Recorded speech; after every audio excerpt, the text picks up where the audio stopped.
Good afternoon, excuse me. Good morning, good morning, good morning. Excuse me.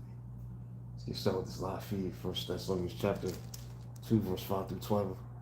Accountability, continue on. Conclusion, the understanding chemical addition. Let's get into it.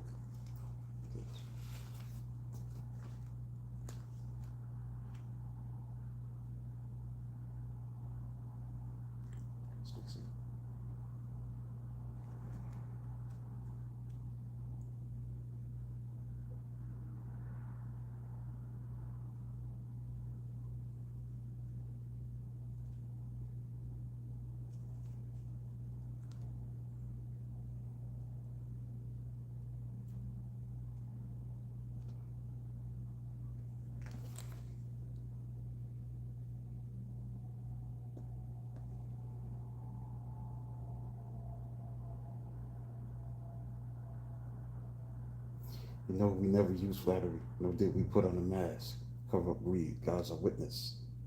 We was not seeking, looking for praise from men, not from you or anyone else.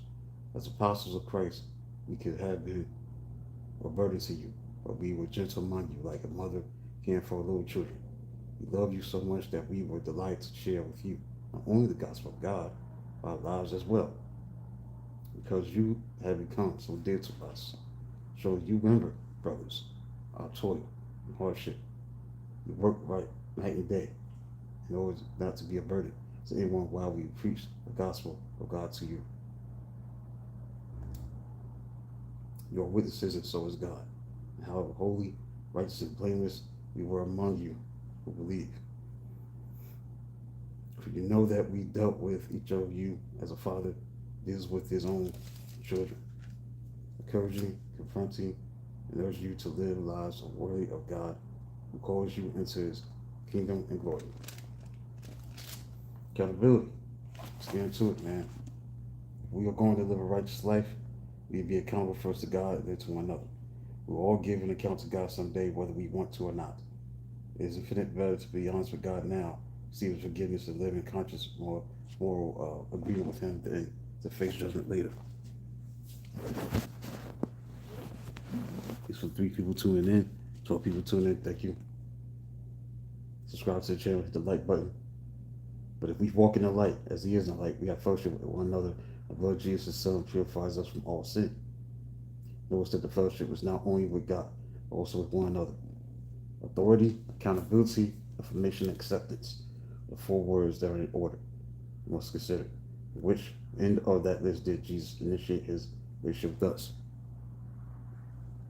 Did Jesus ever appeal to his divine status and the Gospels in order to bring us into accountability? He did just the opposite. First came acceptance. When we were still powerless, Christ died for the ungodly. Then came affirmation, yet to all who received him, he gave the right to become children of God. If authority figures demand accountability without giving nation acceptance, they will never get the accountability they desire. Under the rest, people will allow some external accountability. They will not share intimately what is going on inside them.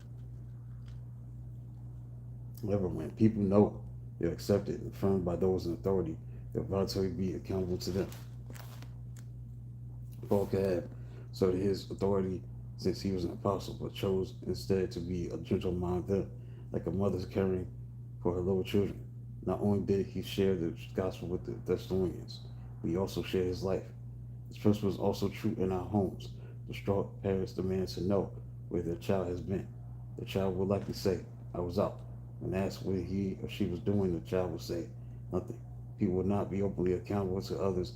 Stay first assured of their information. If confess to God, he forgives, cleanses. This is a critical issue in parenting, discipleship, and counseling. If those we are trying to help won't share intimately with us, we won't know how to help them. Without lack of acceptance, affirmation of them may be the very reason why they aren't sharing with us. Those who are struggling to overcome addictive behaviors can always go to God, receive mercy, find grace to help them in their time of need. But their recovery process will greatly help. They have at least one person from which they receive unconditional acceptance and affirmation. If we want to be like Christ, then we ought to be able to say to our children, as those whom we disciple or counsel. You can share anything with me because the simple act of sharing only causes me to love you more. All right, so that's it for the conclusion of this study, understanding chemical addiction. So Monday, I'll be in Task 2, going through committed relationships, week 30.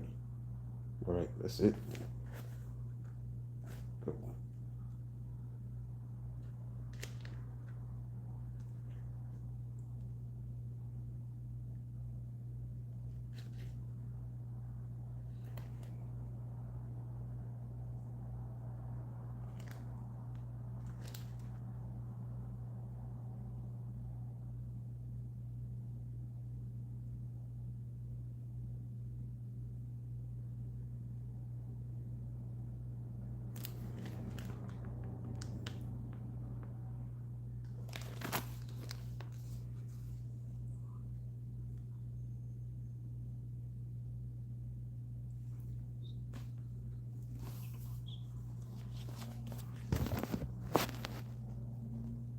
Talk to you soon at 1 o'clock. Be back at 1 o'clock for continuation of 11:45. The 50 greatest dynamic duos, 50 dynamic duos, Billy Williams, Ron Santo, the Chicago Cubs. We talk about that in about 13 minutes. Talk to you soon.